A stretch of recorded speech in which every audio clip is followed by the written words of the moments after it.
మిథున రాశి జాతకులకు ఆదాయం 5, వ్యయము 5, 3 రాజపూజ్యము, 6 అవమానము.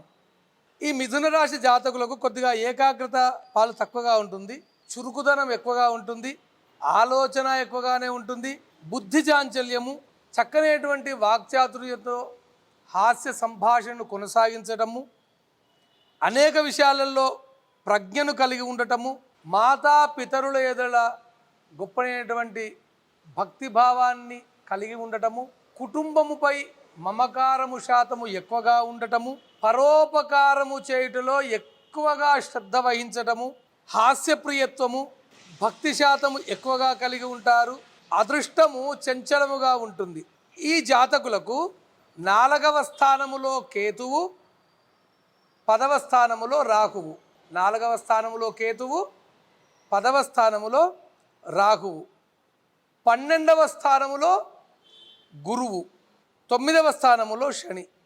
జాతకులు ఎవరైతే ఉన్నారో మిథున రాశి జాతకులు, వీరికి 12వ ఇంట గురువు ఉండటం మూలకంగా విద్య యందు ఆటంకాలు కలగటం కావచ్చు, అనవసరమైనటువంటి ప్రయాణాలు ఎక్కువగా చేయటం మూలకంగా ఈ సంవత్సరం వీళ్ళు ఇంకా ఏం చేస్తున్నారు, ఎదుటి వారిని అంచనా వేయడంలో కొద్దిగా తత్తరపాటుతనం కనిపిస్తూ ఉంది, ఆత్మవిశ్వాసము కొద్దిగా లోపించేటువంటి అవకాశం కనిపిస్తూ ఉంది, అకారమైనటువంటి కలహాలు కలిగేటువంటి అవకాశం కనిపిస్తూ ఉంది.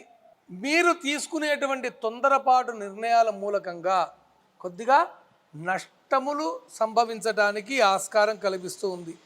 మీరు నమ్మిన వారు మిమ్మల్ని కొద్దిగా మోసం చేసేటువంటి అవకాశం కల్పిస్తూ ఉంది. కొద్దిగా ఏతావాత ఓపిక పట్టండి. కొద్దిగా ఓపిక పట్టినట్టయితే మనకు ఈ సంవత్సరము సక్సెస్ ఉండటానికి అవకాశం ఉంది. గురువు 12వ స్థానంలో మైనస్ ఉన్నాడు కాబట్టి ప్రతి పనిని దయచేసి ఆచితూచి చేయండి. మీరు గత సంవత్సరము ఏ పనులైతే మీరు ఆరంభం చేసినారో ఆ పనులన్నీ నిస్సంకోచముగా పూర్తవుతాయి, దానిలో సందేహం లేదు. అది వ్యాపారం కావచ్చు, గృహ నిర్మాణం కావచ్చు, వివాహ సంబంధమైనటువంటి విషయాలు కావచ్చు, ఏవైనప్పటికీ కూడా గత సంవత్సరం మీరు అంటే ఈ ఉగాదికి పూర్వం మీరు ఏవైతే ఆరంభం చేసినారో పనులు, మే 2వ తారీఖు లోపు మీరు ఏ పనులైతే ఆరంభం చేసి ఉన్నారో ఆ పనులన్నీ కూడా పూర్తవుతాయి. మీరు ఏమైనా పనులు చేయాలి అనుకుంటున్నారు, ఈ వారం 10 రోజుల్లో దయచేసి చేయండి. ఏమన్నా ఆరంభం చేద్దాం అనుకుంటున్నారు, తొందరగా చేయండి. బాగా ఇన్వెస్ట్మెంట్ చేయకండి. బాగా ఇన్వెస్ట్మెంట్ చేయకుండా కొద్ది ఇన్వెస్ట్మెంట్ తోటైనా, ఎందుకు మే 2వ తారీఖు నుంచే గురువు మీకు మైనస్లోకి వెళ్ళిపోతున్నాడు కాబట్టి కొద్దిగా ఆచితూచి నిర్ణయాలు తీసుకుంటే సక్సెస్ను మీరు పొందడానికి ఆస్కారం ఉంటుంది. ఎవరైతే వివాహం కాని వారు ఉన్నారో ముమ్మరమైనటువంటి ప్రయత్నాలు చేయండి.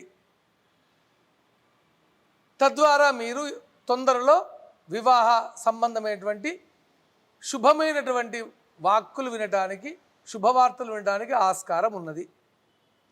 విద్యార్థులకు కూడా గురువు ఈ సంవత్సరం అంతా కూడా మీకు 11వ స్థానంలో గురువు సంచారం జరిగింది కాబట్టి ఉత్తీర్ణత శాతం కూడా బాగానే ఉంటుంది, దానిలో ఎటువంటి సందేహం లేదు. ఆ రాజకీయ నాయకులకు కూడా ఈ సంవత్సరం అంటే మేలోపు ఏవైతే ఎలక్షన్స్ ఉంటాయో వాటిలో తప్పకుండా విజయం మిమ్మల్ని వరిస్తుంది. తర్వాత ఉన్నట్టయితే కొద్దిగా మీరు జాగ్రత్తగా ఊరుకున్నదే ఉత్తమము. ఆ విధంగా ఉన్నట్టయితే మీకు ఈ సంవత్సరం అంతా బాగా ఉంటుంది. గురువు మైనస్లో ఉన్నాడు కదా, గురువు మైనస్లో ఉంటే ఏం చేయాలి?